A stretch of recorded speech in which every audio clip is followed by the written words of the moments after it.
Hello दोस्तों, स्वागत है आपका हमारे इस चैनल स्टेनो महासागर में। 80 शब्द प्रति मिनट डिक्टेशन स्टार्ट।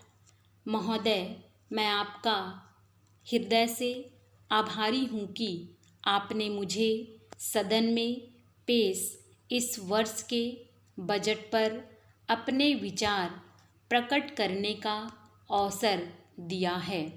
मैं इस बजट का समर्थन करने के लिए खड़ा हुआ हूँ। श्रीमान, मैं सबसे पहले अपने दल के नेता अपने प्रधानमंत्री जी को इस बात के लिए बधाई देना चाहता हूँ कि उनके नेतृत्व में देश में इस वर्ष हुए आम चुनाव में अपने दल को स्पष्ट बहुमत मिला और उसके फलस्वरूप यहाँ केंद्र में एक ऐसी सरकार का गठन हुआ जो कि वास्तव में देश में समाजवाद लाना चाहती है। मैं वित्त मंत्री जी को इस बात के लिए बधाई देना चाहता हूँ कि लोकसभा के मध्यावधि चुनाव में जनता द्वारा हमारे दल को जो आदेश दिया गया था, उन्हें उस आदेश का स्मरण है और वे उसका तन मन धन से पालन करना चाहते हैं। वह आदेश था देश में सामाजिक और आर्थिक विषमता दूर करना, देश से गरीबी, बेकारी और बेरोजगारी को हटाना और देश के पिछड़े भागों का संतुलित विकास करना।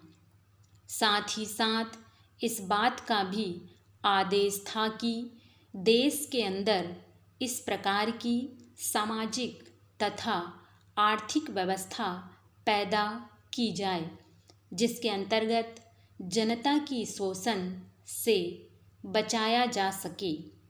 वास्तविकता यह है कि देश में कृषि के क्षेत्र में उत्पादन में वृद्धि हुई है, लेकिन इसके साथ ही साथ यह भी दृष्टि में रखना चाहिए कि खेती की लागत में भी काफ़ी वृद्धि हुई है।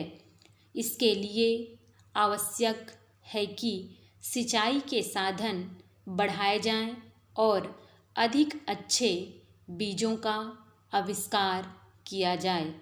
आज किसानों को कृषि के यंत्र मिलने में बहुत कठिनाई हो रही है, जैसे छोटे छोटे ट्रैक्टरों का देश में बहुत अभाव है। इनको बनाने के लिए जल्दी नए कारखाने खोले जाएं, जिससे किसानों को जल्दी जल्दी ट्रैक्टर प्राप्त हो सके।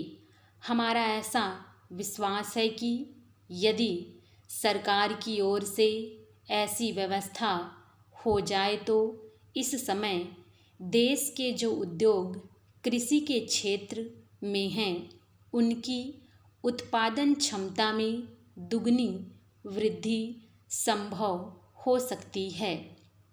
गन्ने की खेती की स्थिति भी काफ़ी गंभीर है। मैं माननीय सदस्यों का ध्यान इस बात की ओर आकर्षित करना चाहता हूँ कि स्थिति यहाँ तक पहुँच चुकी है कि मिलों के ऊपर किसानों का कई सालों से गन्ने का मूल्य बकाया पड़ा है, जिसकी अदायगी नहीं हो रही है। स्टॉप।